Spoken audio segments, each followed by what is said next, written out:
PM Narendra Modi ने देश को आत्मनिर्भर बनाने के लिए 20 लाख करोड़ रुपए की आर्थिक सहायता की घोषणा की। इस पर वित्त मंत्री की बड़ी घोषणा। छोटे उद्योगों को बिना गारंटी के कर्ज के लिए 3 लाख करोड़ रुपए की पेशकश। पीएम केयर्स फंड से 3100 करोड़ रुपए जारी।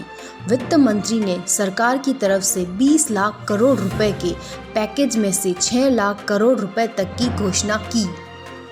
इन्होंने कहा है कि सरकार के इस कदम से 45 लाख सूक्ष्म, लघु एवं मंझोले उद्योगों को फायदा होगा।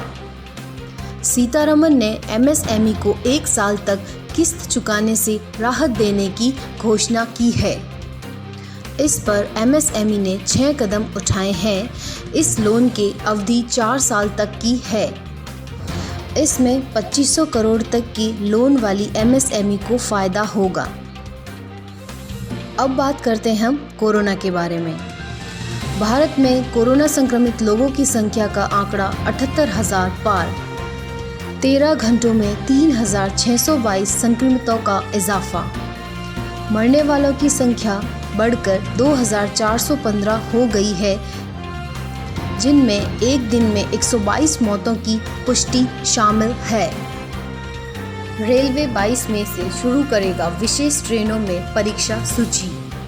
मेल, एक्सप्रेस और चेयर कार सर्विस शुरू करने की संभावना सामने रखते हुए रेलवे बोर्ड ने न केवल अपनी मौजूदा स्पेशल ट्रेनों बल्कि अपनी आगामी सभी ट्रेनों में यात्रा के लिए 22 मई से प्रतीक्षा सूची का प्रावधान शुरू करने की संभावना के आदेश कल जारी किए।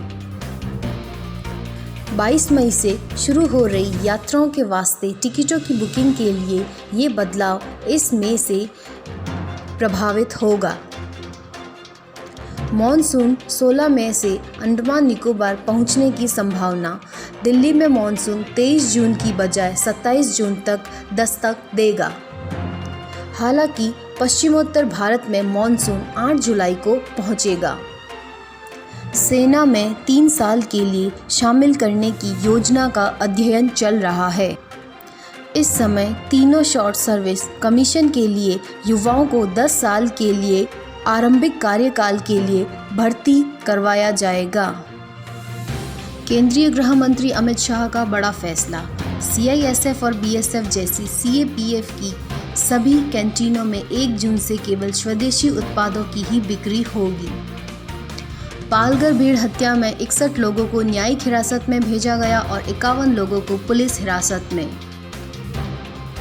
दुनियादारी की बात करें तो चीन पर प्रतिबंध लगाने के लिए अमेरिका ने विधेयक पेश। 9 प्रभावशाली अमेरिकी सीनेटरों के समूह ने संसद में कोविड-19 जवाबदारी अधिनियम पेश किया। इसमें कहा गया है कि यदि चीन कोरोना विश्व संकट फैलाने के पीछे की वजह की पूरी जानकारी मुहैया नहीं करवाता है और इसे काबू करने में सहयोग नहीं देता है तो अमेरिका के राष्ट्रपति को चीन पर प्रतिबंध लगाने की अनुमति दी जानी चाहिए। आखिर में आयकर रिटर्न भरने वालों को फायदा।